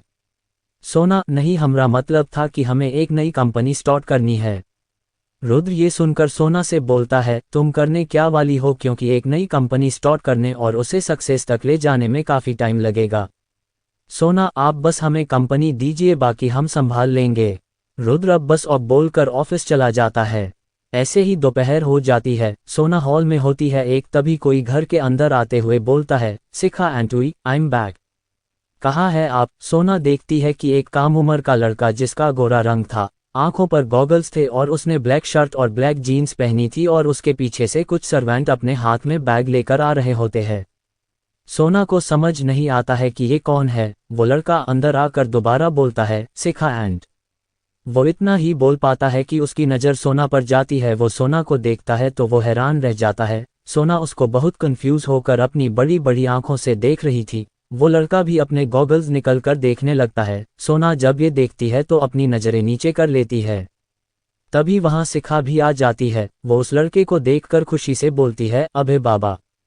ये लड़का कोई और नहीं, रुद्र का छोटा भाई अभिमन्यु सिंह राठौड़ था, जो कि यूएसए से 5 साल बाद आया था अपनी पढ़ाई पूरी करके। अभिमन्यु शिखा जी को गले लगा लेता है और बोलता है, कैसी है आप? तो शिखा जी बोलती है, मैं बिल्कुल मस्त, आओ बताए। ऐसे ही दोनों बात करने लगते हैं कि तभी अभिमन्यु सोना की तरफ इशारा करके शिखा से बोलता है, ये कौन है? शिखा जब देखती है तो बोलती है, अरे अभय बाबा, ये आपकी भाभी है, रुद्र बाबा की पत्नी। अभिमन्यु ये सुनकर बिल्कुल शॉक्ड हो जाता है और बोलता है, क्या भाई ने शादी कर ली? कब? और ये कैसे हुआ? ये कैसे हो सकता है? अभी के इतने सवाल सुनकर शिखा बोलती है, आप फ्रेश हो जाओ पहले, तब सब अच्छे से बताते हैं। अभिमन्यु शिखा की बात मानकर चला जाता है। कुछ देर में वो तैयार होकर नीचे आता है तो शिखा उसे सब बता देती है, जिसको सुनकर अभी को बुरा लगता है, लेकिन वो बहुत कुछ होता है। वो खुशी से सोना के पास जाकर हाथ आगे करके बता है, हाय भाभी, मैं अभिमन्यु, आपका देवर। आप टेंशन मत लो, अब आपको यहाँ बोर नहीं होगा क्योंकि मैं जो आ गया हूँ। आपको पता है मुझे हमेशा से एक भाभी चाहिए थी, लेकिन मैंने तो आस ही छोड़ दी थी, लेकिन भगवान ने मेरी सुन ली और मुझे आप जैसी भाभी दे दी। सोना अभी के बातें सुनकर मुस्कुरा देती है और बोलती है, हमारा नाम सोना है, हमें आपसे मिलकर बहुत खुश हुए, आप बातें टी बहुत अच्छी कर लेते हैं। अभी, हाँ वो तो है, क्योंकि मैं भाई की तरह बोरिंग नहीं हूं ना। सोना को अभी की ये बात सुनकर बहुत हंसी आ जाती है और वो जोर जोर से हंसने लगती है। उसको हंसता देख अभी बोलता है, यू आर सो क्यूट भाभी। सोना रुद्र के कमरे में।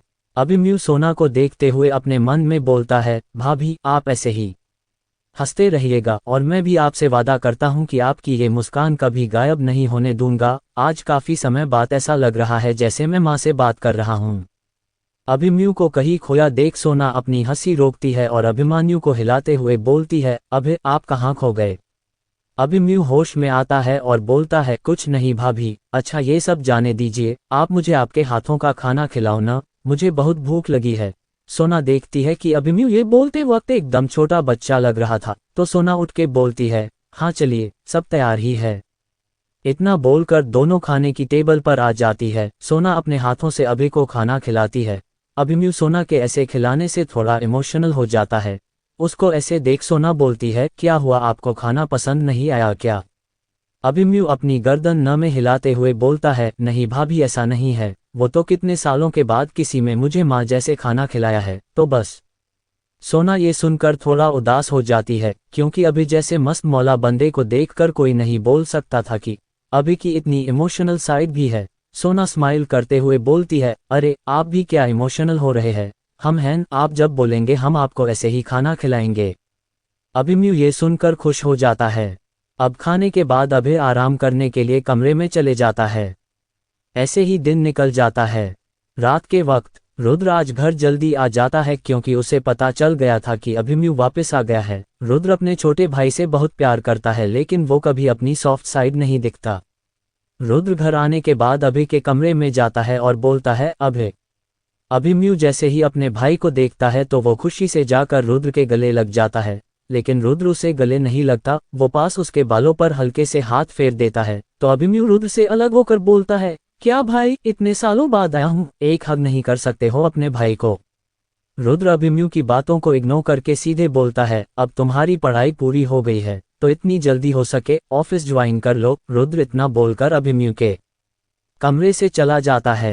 रुद्र के जाते हैं अभिमन्यु तो जैसे सदमे में ही चला जाता है। वो उदास होकर बैठकर बोलता है, कितने बुरे हैं भाई, पूछा भी नहीं कि कैसे हूँ, सीधे आते ही ऑफिस, इससे अच्छा तो मैं उसमें ही रहता। कहाँ हो दादू या आप, जल्दी से आ जाओ। रुद्र अपने कमरे में जा ही रहा होता है कि वो सोना से टकरा जाता है। सोना जल्दी से सॉरी बोलने लगती है, सॉरी, वो हमारा ध्यान कहीं और था, आप गुस्सा मत कीजिएगा, अगली बार से हम ध्यान रखेंगे। रुद्र जब देखता है कि सोना बहुत डरी हुए परेशान लग रहा था तो रुद्र को अच्छा नहीं लगता। रुद्र सोना से बस इट्स ऑक बोलकर अपने कमरे में आ जाता है। कमरे में आते ही वो खुद पर गुस्सा करते हुए बोलता है, सिर्फ मेरे गुस्से की वजह से आज वो इतना डर रही थी, ये मुझे हो क्या रहा है, मुझे कुछ समझ नहीं आ रहा है। वो ये सब खुद से बोल ही रहा होता है कि तभी उसका फोन बजता है। वो फोन को उठा लेता है। उधर की बात सुनकर रुद्र जल्दी से फोन रखकर अपने कमरे से निकल जाता है। सोना अपने कमरे में बैठे अपना फोन चला रही होती है कि उसके रूम का दूर नॉक होता है। वो दरवाजा खोलकर देखती है तो वो शॉक्ड हो जाती है और बोलती है, आप यहाँ।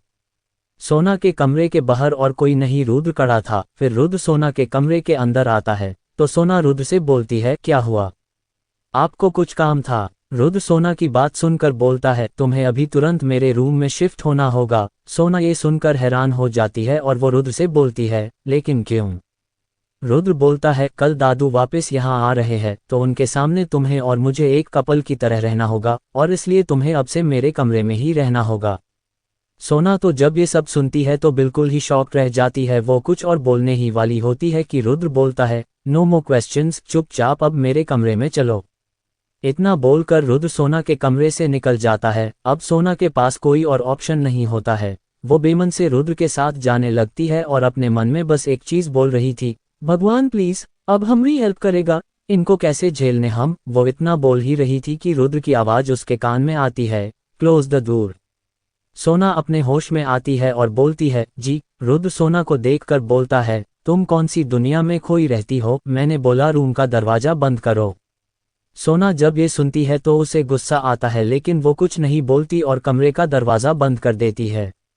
उसके बाद सोना कमरे को देखती है जो कि काफ़ी बड़ा था। ये कमरे 5-6 कमरे के बराबर था। सोना तो बहुत गौर से कमरे को सके रही थी कि तभी रुद्र की आवाज़ आती है, कमरा ही देखती रहोगी क्या? सोना नहीं है। सोना जब ये सुनती है तो उसे दोबारा रुद्र पर बहुत गुस्सा आता है, लेकिन वो कुछ नहीं बोलती और कमरे में रखे सोफे पर जाकर लेट जाती है। रुद्र उसको सोफे पर सोता देखता है, लेकिन वो सोना को कुछ नहीं बोलता और वो चुपचाप अपने बेड पर आकर लेट जाता है। आधी रात के वक्त रुद्र को किसी की आवाज़ आती है। रुद्र की नींद उतनी पक्की नहीं हुआ करती थी, जिसकी वजह से रुद्र थोड़ी भी आवाज़ से उठ जाया करता था। वो उठकर लाइट ऑन करके देखता है कि सोना नींद में ही बोल रही होती है, आप सब ने मेरे साथ ऐसा क्यों करा? तुमने हमारे साथ ऐसा क्यों करा? हमने तो तुमसे प्यार करा था। रुद्र जैसे ही प्यार सुनता है तो गुस्से से उसके हाथ की मुट्ठी बन जाती है और उसका चेहरा डार्क हो जाता है। प्रलय सिंह राठौड़। रुद्र को गुस्सा आने लगता है सोना की बात सुनकर, लेकिन वो गुस्सा 2 पल में ही गायब हो जाता है जब रुद्र की नज़र सोना के सोते हुए मासूम चेहरे पर जाती है। रुद्र देखता है कि सोना के चेहरे पर परेशान दिखने लगती है। वो बार बार करवट बदलने लगती है। सोना से सोफे पर सोया नहीं जाता। रुद्र को समझ आ जाता है कि सोना से सोफे पर सोया नहीं जा रहा है, लेकिन वो कुछ नहीं करता और बेड पर जाकर सो जाता है। सुबह के वक्त सोना जैसे ही अपनी नज़रें खोलती है तो वो देखती है कि वो किसी और के कमरे में है, तो वो घबरा के उठ जाती है। लेकिन अचानक उसे याद आता है कि वो रुद्र के कमरे में है, तो वो शांत हो जाती है और उठकर नहाने के लिए चली जाती है। तभी रुद्र जिम से अपने कमरे में आता है और तभी सोना भी नहाकर कमरे में आती है। रुद्र की नज़र सोना की तरफ जाती है। आज सोना ने हल्की गुलाबी रंग की हल्के वर्क वाली साड़ी पहनी थी और बॉलर्स पीछे से डीप था। उसके बाल गीले थे और उसने अपने गीले बालों को एक साथ ऊपर बंधा हुआ था, जिससे उसकी पीठ पूरी दिख रही थी। सोने के गीले बालों से पानी गिरकर उसके पीठ और चेहरे पर आ रहे थे। इस वक्त रुद्र को सोना बहुत अट्रैक्टिव लग रही थी। वो खुद को कंट्रोल करने लगता है और अपना ध्यान हटने की कोशिश करने लगता है, लेकिन रुद्र का ध्यान बार बार सोना की खुली गीली पीठ पर ही जा रही थी। रुद्र अपना ध्यान हटाकर बाथरूम में चला जाता है। कुछ देर में वो तैयार होकर आता है तो वो देखता है कि सोना अपने मांग में सिंदूर भर रही थी। रुद्र की नज़र अब भी सोना पर होती है। सिंदूर लगते वक्त सोना की भी नज़र अचानक रुद्र पर चली जाती है। तभी रुद्र अपनी नज़र सोना से हटाकर कमरे से चले जाता है। सोना भी तैयार होकर नीचे आती है। अभिमन्यु सोना को देखकर खुशी से गले लगते हुए बोलता है, गुड मॉर्निंग भाभी। रुद्र ये देखकर अभिमन्यु को घूरने लगता है। तभी सोना भी अभिमन्यु से बोलती है, गुड मॉर्निंग अभय। अब सब नाश्ता करने जाते हैं कि तभी घर में 60 के पास के एक बूढ़े आदमी आते हैं। अभिमन्यु जैसे ही उन आदमी को देखता है तो जोर से भागते हुए बोलता है, दादू। हाँ, ये है रुद्र और अभिमन्यु के दादाजी प्रलय सिंह राठौड़। अभिमन्यु जाके प्रलय के गले लग जाता है। प्रलय जी भी अभिमन्यु को गले लगा लेते हैं। उसके बाद अभिमन्यु प्रलय जी के पैर भी छूता है। उसके बाद प्रलय जी अंदर आते हैं। वो आकर हॉल के सोफे पर बैठ जाते हैं। इस वक्त अभिमन्यु प्रलय सिंह से कुछ न कुछ बोले जा रहा था। रुद्र प्रलय जी के पास आकर उनके पैर छूता है। प्रलय जी रुद्र और अभिमन्यु से बोलते हैं, कैसे हैं आप दोनों? इस पर रुद्र ठीक है बोल देता है, लेकिन अभिमन्यु बोलता है, हम तो बिल्कुल ठीक। आप बातों डूड, आपकी टूर कैसे रही? अभी की बात सुनकर प्रलय जी अभिमन्यु के कान को छूते हुए बोलते हैं, मैं घूमने नहीं गया था, तीरथ पर गया था, नलायक। अभिमन्यु अपना कान छुड़वाते हुए बोलता है, आह, अच्छा समझ गया मैं, अब छोड़ दो दादू, दर्द हो रहा है।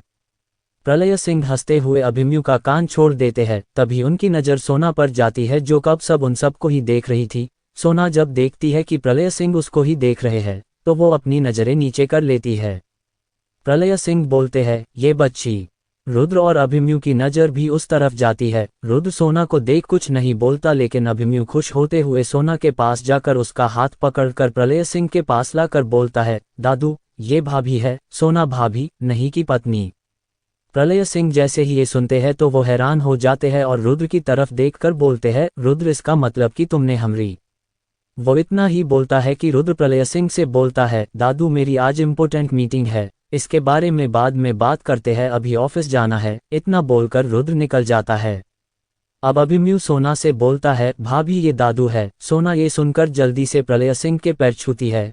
प्रलय सिंह सोना से बोलते हैं, खुश रहो बेटा, आप तो बिल्कुल रुद्र और अभि की माँ की जैसी हो, प्यारी मासूम। सोना ये सुनकर बस मुस्कुरा देती है कि तभी अभिमन्यु बोलता है, और दादू ये खाना भी माँ की तरह ही टेस्टी बनती है।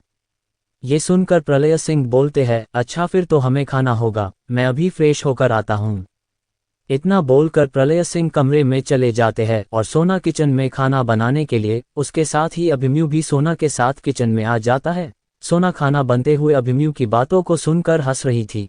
वो अभिमन्यु से बोलती है, अबे आप बहुत प्यारे हैं, और आपकी बातें तो उससे भी ज्यादा प्यारी है।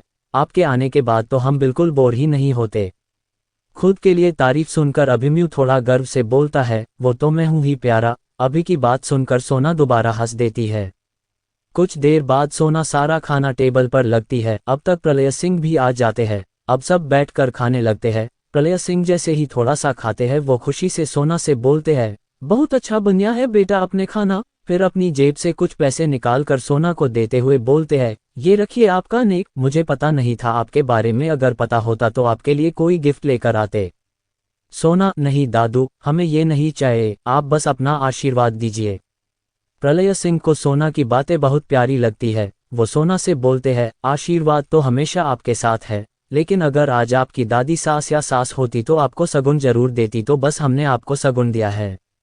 अब सोना कुछ नहीं बोलती और प्रलय सिंह के पैर छूकर वो पैसे लेते हैं। डेविल हबी। अब सब नाश्ता करके अपने अपने काम पर जाने लगते हैं। प्रलय सिंह अपने कमरे में चले जाते हैं और अक्षत ऑफिस के लिए जाने लगता है कि सोना पीछे से उसे आवाज लगते हुए बोलती है, सुनिए। रुद्र जैसे ही सोना की आवाज सुनता है वो रुक जाता है और पीछे मुड़ के सोना को देखता है और बोलता है, हाँ बोलो। सोना, वो हमें कुछ सामान लेना है। रुद्र, ऑक्टो सर्वेंट को बोल दो वो ले आएंगे। सोना, नहीं, हमें खुद खरीदना है। रुद्र इस पर सोचते हुए बोलता है, तो अपने साथ बॉडीगार्ड के साथ चली जाना। ये सुनकर अब सोना कुछ नहीं बोलती कि तभी अभि बोलता है, मैं हूँ भाभी, मैं आपको लेकर चलूंगा। सोना ये सुनकर खुश हो जाती है और बोलती है, ठीक है। रुद्र उन दोनों की बात अच्छे से बिना सुने वहां से निकल जाता है। अब सोना और अभिमन्यु मॉल जाने के लिए तैयार होते हैं कि तभी अभिमन्यु के फोन पर कॉल आता है। वो कॉल उठाकर बात करने लगता है। फोन पर बात करने के बाद अभिमन्यु सोने पास आता है और थोड़ा उदास होकर बोलता है, भाभी, मैं आपके साथ शॉपिंग पर नहीं आ सकता, मुझे अभी काम से बाहर जाना है, लेकिन अगर आप बोलो तो मैं काम को बाद में कर लूंगा।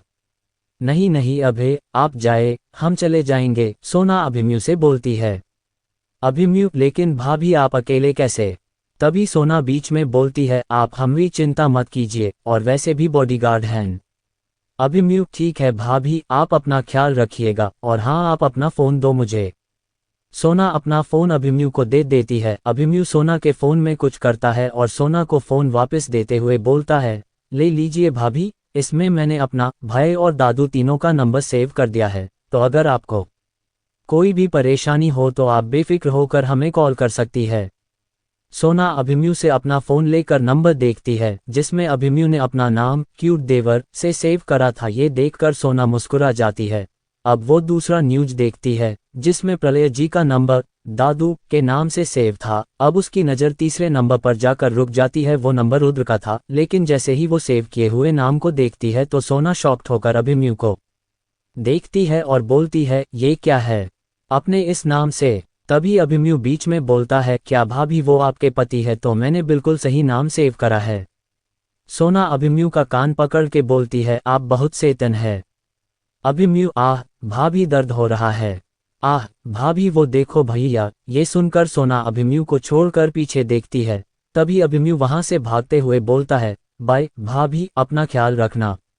अब सोना अभि को जाते हुए बोलती है, फिर हंसते हुए बोलती है, शैतान। उसके बाद वो अपने फोन को देखती है। उसकी नज़र वापस रुद्र के सेव नंबर पर जाता है। सोना खुद से बोलती है, अभि ने बिल्कुल गलत नाम सेव करा है, इसके नंबर को स्वीट हबी से नहीं बल्कि डेविल हबी से सेव करना चाहिए। इतना बोलकर सोना रुद्र का नंबर डेविल हबी से सेव कर देती है। मॉल में सोना मॉल जाती है। वो मॉल में जाकर एक कपड़े की शॉप पर जाती है। वो शॉप में जाकर कपड़े देखने लगती है कि तभी एक लड़की आकर सोना से टकरा जाती है, लेकिन सोना को लगता है कि वो उस लड़की से टकरा गई है तो सोना सामने से उस लड़की को सॉरी बोलती है। लेकिन वो लकड़ी सोना को बिना देखे बोलती है व्हाट द हेल। तब वो लकड़ी सोना की तरफ मुड़ती है और सोना को देखती है। वो लकड़ी सोना को देखकर बोलती है ओ, तो अब इस बड़ी बड़ी शॉप में बिखरी भी आने लगे हैं। तभी वो लकड़ी वहां काम कर रही सर्वेंट को आवाज देती है। उसकी आवाज सुनकर एक फीमेल वर्कर वहां आकर उस लड़की से बोलती है यस मैम। तब वो लड़की सोना की तरफ इशारा करके बोलती है ये कैसे लोग आ रहे हैं शॉप में, क्या इस शॉप की अब कोई रेपुटेशन नहीं है जो ऐसे लोग इस शॉप में घुसे जा रहे हैं। वो फीमेल वर्कर सोना की तरफ देखती है। सोना ने इस वक्त हल्के पीले रंग की कुर्ती पहनी थी। दिखने में तो सोना बहुत सुंदर लग रही थी, लेकिन उसके ट्रेडिशनल ड्रेस की वजह से वो वर्कर सोना से बोलती है मैम, हमरे शॉप में ये ड्रेस कोड अलो नहीं है। सोना को उस लड़की और वर्कर की बात अच्छी नहीं लगती तो सोना उस वर्कर से बोलती है अब लोगों को कपड़े खरीदने के लिए भी ड्रेस कोड फॉलो करना होगा, और मेरे इन कपड़ों में क्या खराबी है, ये ट्रेडिशनल है इसलिए। फिर सोना उस लड़की की तरफ देखती है जिसने काफी शॉर्ट रिवेलिंग ड्रेस पहनी थी और बोलती है काम से कम मेरे कपड़े इनके छोटे फटे कपड़ों से तो अच्छे हैं। खुद की बेइज्जती सुन वो लकड़ी को बहुत गुस्सा आता है और वो गुस्से में बोलती है यू डोंट हाउ डर यू, तुम्हें शायद पता नहीं है कि मैं कौन हूँ। उस लकड़ी की आवाज सुन एक औरत वहां आती है। दिखने में वो औरत 45-50 के आसपास की लग रही थी। वो औरत उस लड़की के पास आकर बोलती है क्या हुआ बेटा। वो लकड़ी उस औरत को देख बोलती है मॉम, इसने मेरी इंसल्ट करी। औरत सोना की तरफ देखती है और बोलती है ओ, तो अब गरीब लोग हमारी इंसल्ट करने लगे। सोना खुद के लिए ये सब सुनकर गुस्से में आ जाती है और बोलती है हम आप लोगों से कुछ बोल नहीं रहे तो इसका मतलब ये नहीं कि हम कुछ बोल नहीं सकते हैं। आप हमें बार बार गरीब बोल कर हमारा अपमान कर रही है, और वैसे भी आप लोग के अमीर होने का भी क्या फ़ायदा। सोच तो आप लोगों की हमसे काफ़ी छोटी है, बिल्कुल आपकी बेटी की ड्रेस जैसी। सोना के ये बोलने से वो लकड़ी को बहुत गुस्सा आ जाता है और वो लकड़ी सोना को एक जोर का थप्पड़ मार देती है। उसके थप्पड़ मरने की वजह से सोना का सिर सीधे देवर पर लग जाता है। तभी पीछे से रुद्र भागकर सोना के पास आता है और उसे पकड़ लेता है, और वो घबराते हुए सोना से बोलता है तुम ठीक हो। फिर रुद्र उस औरत और उस लकड़ी की तरफ देखता है और बोलता है हाउ यू डरे टू टच माई वाइफ। सोना के लिए वाइफ सुनकर वो औरत और वो लकड़ी तो डर से कांपने लगती है। तभी वो लकड़ी के मुंह से निकलता है भाई शॉपिंग। रुद्र गुस्से से उस लड़की और उस औरत को देख रहा था। फिर वो अपने हाथों से सोना को पकड़ता है। तभी वो लड़की रुद्र से बोलती है वो भाई। वो इतना ही बोलती है कि रुद्र अपना हाथ दिखाकर बोलता है you are not my sister, even not my family. अब वो औरत बोलती है रुद्र बेटा, ऐसा कुछ भी नहीं है, जैसा तुम्हें देखा वो तो प्रीति से गलती से। रुद्र वापस गुस्से में बोलता है मैंने बोला ना कि you are not my family, तो मुझे बेटा मत बोलो, और वैसे भी मैं अजय सिंह राठौर नहीं हूं जो आपकी बातों में आ जाओ। सोना जब अजय और प्रीति सुनती है तो उसे अंबिका की बात याद आती है और सोना खुद से मन में बोलती है ये नाम तो सुना जैसे लग रहे हैं। हाँ, अजय तो रुद्र के पापा का नाम है और प्रीति रुद्र की सौतेली बहन का नाम है। इसका मतलब है ये लकड़ी प्रीति है और ये उसकी माँ जाया, रुद्र की सौतेली माँ। तभी रुद्र शॉप के मैनेजर को बुलाता है। मैनेजर रुद्र की आवाज़ सुनकर तुरंत आ जाता है और रुद्र के पास आकर जल्दी से बोलता है यस सर। रुद्र उस वर्कर की तरह गुस्से से देखते हुए बोलता है इसको अभी इसी वक्त काम से निकालो, राइट नाउ। ये सुनकर वो वर्कर डर जाती है और बोलती है सॉरी सर, मुझे पता नहीं था कि ये आपकी वाइफ है, I am so sorry. Rudra ओ, मतलब कि ये मेरी वाइफ नहीं होती तो तुम इससे माफ़ी नहीं मानती, वो ऐसे ट्रीट करते हो तुम अपने कॉस्ट्यूमर्स को। फिर मैनेजर की तरह देखकर just tell her to leave. इतना बोलकर रुद्र सोना का हाथ पकड़ता है और उस शॉप से सोना को लेकर बाहर आ जाता है। सोना रुद्र को देखती है और बोलती है आप इस वक्त यहाँ क्या कर रहे हैं। रुद्र वैसे ही सोना का हाथ पकड़ के आगे चलते हुए बोलता है कुछ काम था मुझे। सोना अब कुछ नहीं बोलती और अचानक रुककर रुद्र से बोलती है रुकिए। रुद्र जब देखता है कि सोना रुक गई है तो वो सोना की तरफ देखकर बोलता है क्या हुआ। सोना हमने शॉपिंग तो की ही नहीं। ये सुनकर रुद्र कुछ नहीं बोलता और वापस सोना का हाथ पकड़ के उसे ले जाने लगता है। सोना को समझ नहीं आता कि रुद्र उसे कहाँ लेकर जा रहा है। तभी रुद्र एक शॉप में सोना को ले कर आता है। रुद्र को देखकर वो मैनेजर उसके पास आता है और बहुत रिस्पेक्ट से बोलता है गुड मॉर्निंग सर, आप यहाँ आए, अंदर आए। रुद्र मैनेजर से बोलता है, अभी तुरंत ये शॉप को खाली करवाओ। रुद्र की बात को सुनकर मैनेजर बिना कुछ बोले वहां से चला जाता है और 5 मिनट्स में वो पूरी शॉप खाली करवा देता है। सोना तो ये सब देखकर हैरान हो जाती है। उसको ऐसे हैरान देख रुद्र एक सोफे पे बैठते हुए सोना से बोलता है, अब देख क्या रही हो, go and shop, you know I don't have much time. सोना को रुद्र की बात अच्छी नहीं लगती, लेकिन वो रुद्र को इग्नोर करके अपने लिए शॉप भी करने लगती है। वो बहुत खुशी से कभी कोई कपड़े अपने ऊपर रख कर देखती तो कभी कोई और, वो इस वक्त किसी बच्ची से कम नहीं लग रही थी।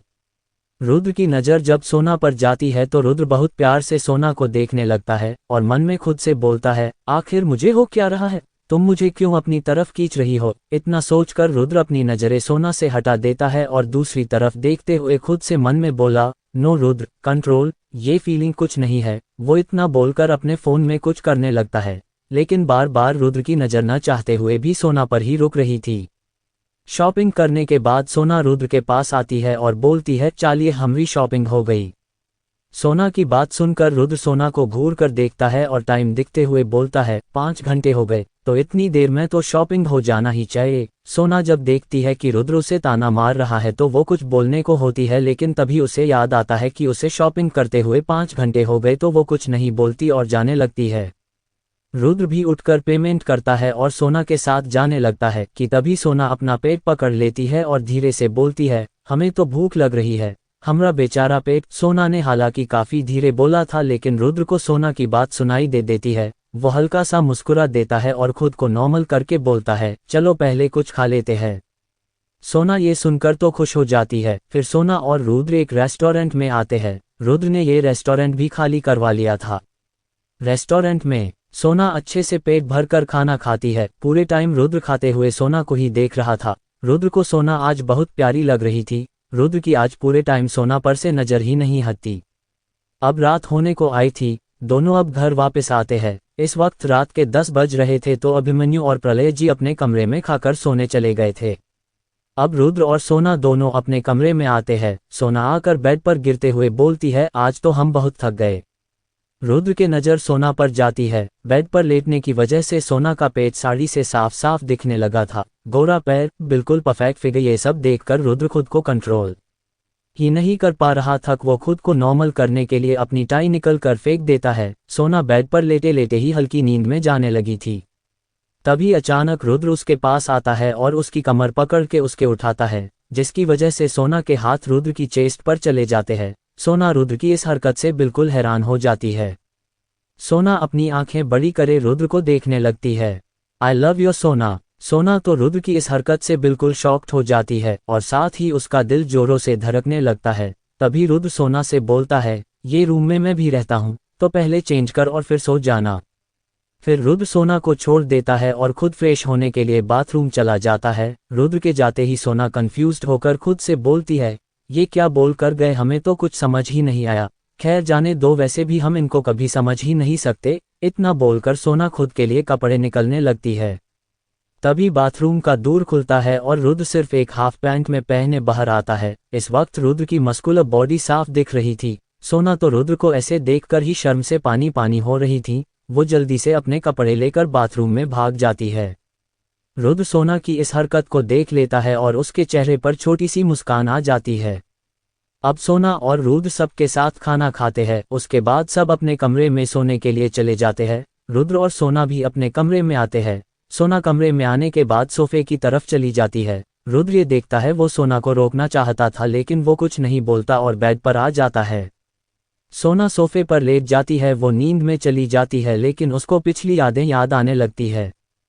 फ्लैशबैक। एक क्लीजी में 2 लड़कियां हंसते हुए बात कर रही थी कि तभी एक लड़का उनके सामने आ जाता है और उनमें से एक लकड़ी से बोलता है, सोना प्लीज मान जाओ। वो दोनों लकड़ी कोई और नहीं सोना और शीतल थी, और वो लड़का आदित्य था।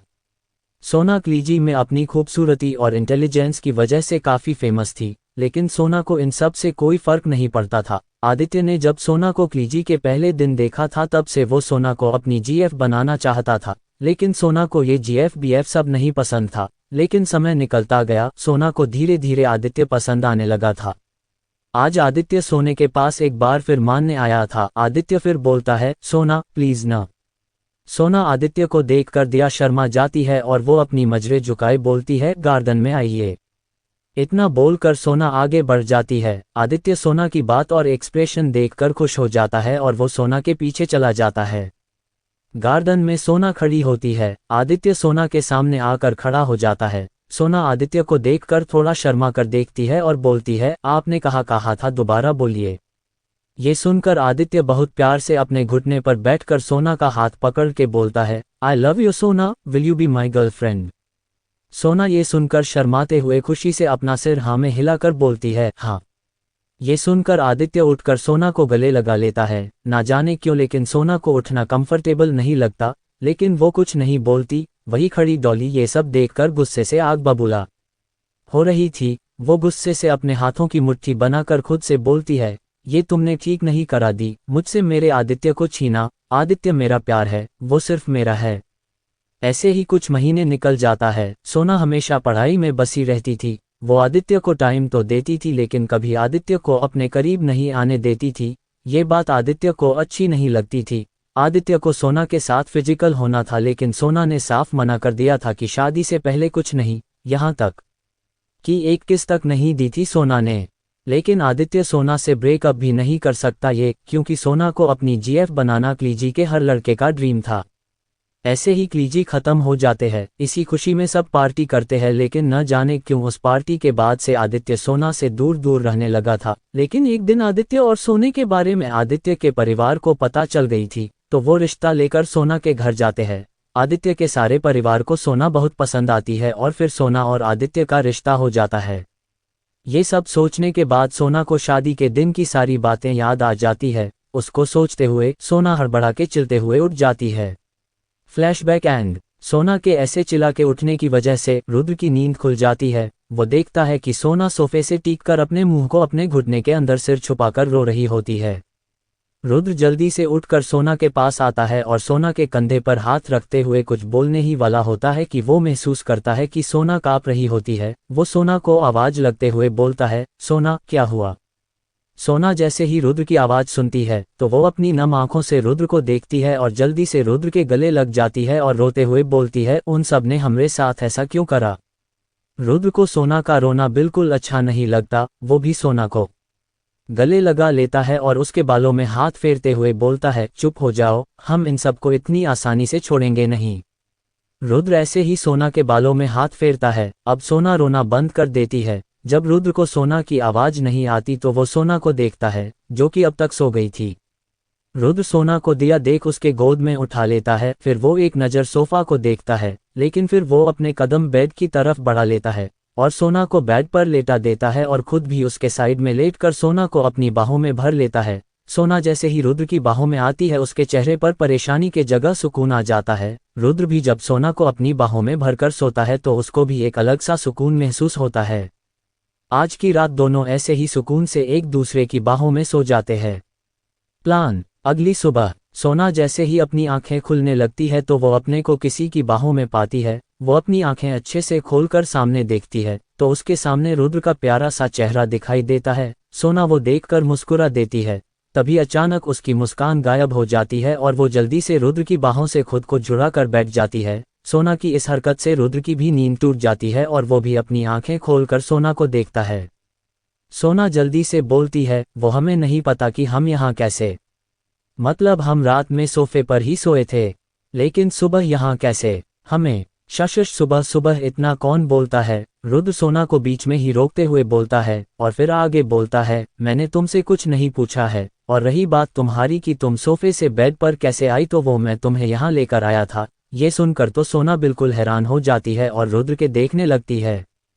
तभी अचानक रुद्र सोना की कमर पकड़ के सोना को अपनी तरफ खींच लेता है। रुद्र के ऐसा करने की वजह से सोना सीधे रुद्र के ऊपर आ जाती है और हाथ रुद्र की चेस्ट पर होते हैं। सोना की तो आंखें ही बड़ी हो जाती है, उसका दिल जोरों से धड़कने लगता है। सोना हकलाते हुए रुद्र से बोलती है, आप ये क्या कर रहे हैं। रुद्र सोना के होठों पर अपनी उंगली रखते हुए बोलता है, शश कुछ मत बोलो, मुझे अभी और सोना है। सोना ये सुनकर बोलती है, तो आप सो जाए, लेकिन हमें तो उठने दीजिए।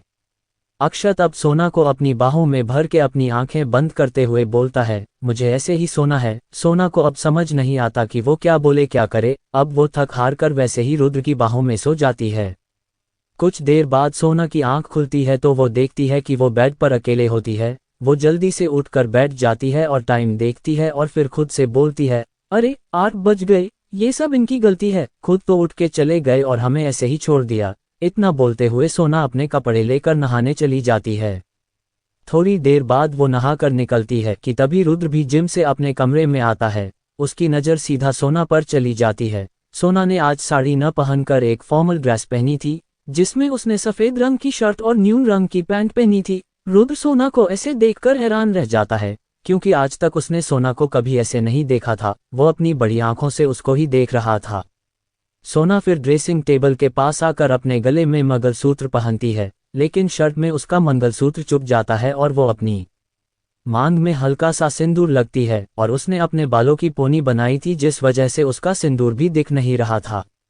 रुद्र अब अपने कपड़े के कर नहाने जाता है और फिर थोड़ी देर बाद रेडी होकर बाहर आता है। वो देखता है कि सोना सोफे पर बैठकर अपना फ़ोन चला रही होती है। तभी सोना की नज़र रुद्र पर जाती है। वो जल्दी से खड़ी होकर रुद्र से बोलती है, हमें ऐसे बात करनी थी। रुद्र सोना के पास आकर उसके पास बैठकर बोलता है, हाँ बोलो। सोना बोलना शुरू करती है, आपको याद ही होगा कि हमारी शादी सौदे पर हुई थी, जिसमें आपने हमें बोला था कि आप हमारी बदला लेने में मदद करेंगे, तो हम बदला लेने के लिए तैयार हैं। रुद्र ये सुनकर सोना को देखते हुए बोलता है, गुड, तुम्हें देखकर लग रहा है तुमने प्लान सोच रखा है। सोना, हाँ, हमने सब सोच लिया है। रुद्र, तो बताओ मुझे क्या करना है। सोना, आज से 5 महीने बाद जो टेंडर खुलने वाला है, उसमें एक कंपनी की सीईओ बन के जाना है। रुद्र, ओ, तो तुम्हें एक कंस्ट्रक्शन कंपनी चाहिए और काम हो जाएगा, तुम्हें कंपनी के साथ टेंडर भी मिल जाएगा। सोना, नहीं, हमें कंपनी चाहिए, हम खुद कंपनी को रन करेंगे और वो टेंडर लेंगे। रुद्र, आर श्योर, क्योंकि ये इतना आसान नहीं होगा। सोना, हाँ हमें पता है, लेकिन हमें फिर भी अपने दम पर ही उन सब से बदला लेना है। उन सब के हम खुद अपने दम पर सड़क पर लाना चाहते हैं। रुद्र, और काम हो जाएगा। फिर सोना बोलती है, और हाँ, जब तक हमें टेंडर न मिल जाए तब तक किसी को पता नहीं चलना चाहिए कि हम उस कंपनी को हैंडल कर रहे हैं। रुद्र, हम। और उसके बाद रुद्र थोड़ा रुक कर बोलता है, वैसे आज तुमने ये ड्रेस क्यों पहनी है। सोना, वो जिस कंपनी को आप हमें देंगे, हम उसमें जाकर आज से ही काम स्टार्ट करना चाहते हैं। रुद्र को सोना का ये रूप देखकर हैरान होती है। अब वो कुछ नहीं बोलता और कमरे से निकल जाता है। फिर रुद्र सोना को एक कंपनी देता है और सोना उस कंपनी को देखने और उसको हैंडओवर करने चली जाती है। रुद्र जो कंपनी देता है उसका नाम खन्ना कंस्ट्रक्शन होता है, लेकिन वो नाम चेंज करके सोना के बोलने के मुताबिक सिंह कंस्ट्रक्शन रखवा देती है। रुद्र सोना को काफ़ी अच्छी को कंपनी देता है, जिसकी मार्केट में अलरवाड काफ़ी इज्जत और नाम होता है, लेकिन वो उतने भी ऊंचे मुकाम पर नहीं होती है। रुद्र अपने ऑफिस की केबिन में बैठा होता है कि तभी उसका दूर नोक होता है, तो वो उस इंसान को अंदर आने के लिए बोलता है। तो उसके केबिन में एक नौजवान लड़का, जो कि दिखने में काफ़ी हैंडसम था, गोरा रंग, अच्छी 5'8" की हाइट, वो लड़का एक फाइल लेकर रुद्र के सामने आता है और बोलता है, सर, इसमें मैम की सारी इन्फॉर्मेशन है। Comment for next part.